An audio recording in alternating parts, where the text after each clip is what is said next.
Bom dia, tudo bem, pessoal? Bem-vindos à nossa videoaula de correção e daqui a pouquinho nós estaremos no grupo de WhatsApp conversando para que vocês possam tirar qualquer dúvida que vocês tenham a respeito do que nós já vimos nas aulas anteriores. Vamos lá?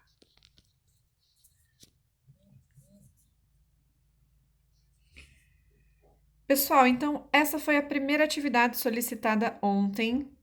O nome do texto é Unidos pela Água. E esse texto traz uma reflexão sobre a água, a importância da água, sobre como a água, né, se comportou aí ao longo dos anos. E vamos às perguntas, tá? Então, ali a letrinha A diz o seguinte: Você concorda com o fato de que a água, que hoje faz parte do seu corpo, pode ter feito parte do corpo de um dinossauro? Justifique a sua resposta. Gente, essa resposta é uma resposta pessoal, porém embasada ali no texto. Você devia responder e justificar. Então, sim, né? Pois as mesmas moléculas de água, pessoal, podem ter retornado para o mesmo ambiente. E como isso acontece, gente? Através do ciclo da água, como vocês viram na aula anterior. E hoje podem fazer parte do corpo do ser humano. Tá? Então, essa seria a resposta correta. É lógico, vocês utilizaram as palavras de vocês, se estiver dentro do que a professora acabou de falar, está correta, tá? B. Como a água do dinossauro ou do búfalo pode ter passado para o ambiente? E de que maneira a água pode ter retornado para a superfície?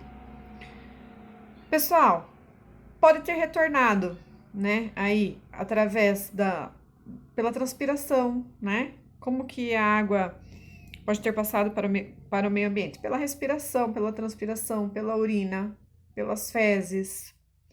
E de que maneira ela pode ter retornado à superfície da Terra? Através do ciclo da água, gente, como eu já falei, né?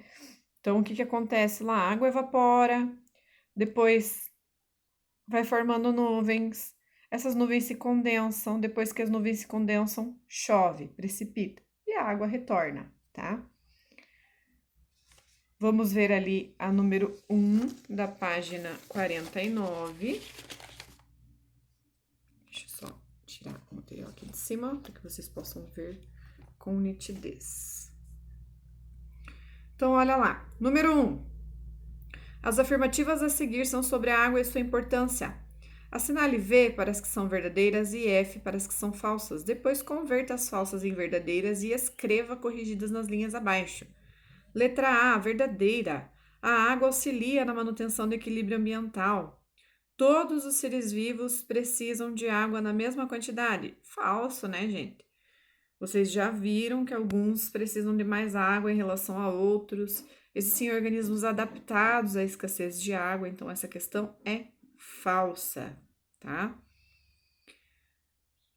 A composição, gente, dos seres humanos tem cerca de 70% do seu corpo formado por água. Vamos lembrar de um outro organismo que tenha mais água viva, né? 90% do corpo é água, é constituído de água. Então, por aí a gente consegue notar que essa alternativa aí ela está incorreta.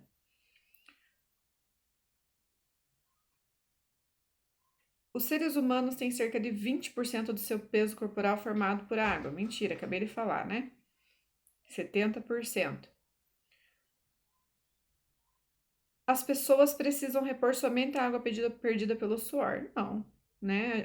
A pessoa precisa repor a água perdida pelo suor, respiração, urina, fezes, ou seja, qualquer função do organismo em que houve a perda de água, né? Então, para qualquer uma dessas condições aí é necessário repor a água perdida. Por isso que a gente toma água aí o dia todo, né? 2. As florestas tropicais abrigam grande diversidade de vida. E um dos motivos é a sua grande disponibilidade de água. Já os desertos não têm tantas espécies por serem muito secos. Reflita sobre o assunto e responda a questão. Qual é a relação entre a disponibilidade de água e a quantidade de espécies de um determinado local? E aí, gente? Tá? Pessoal, todos, sem exceção, Todos os seres vivos precisam de água para sobreviver.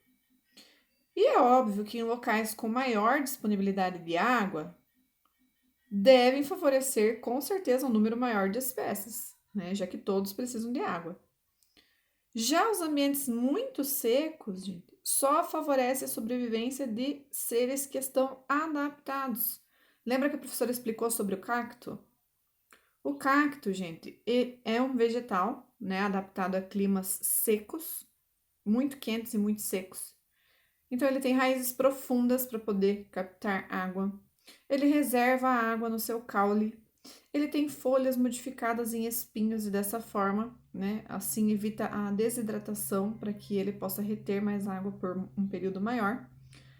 Então, com certeza, ele tem muito mais vantagem em relação a outros vegetais.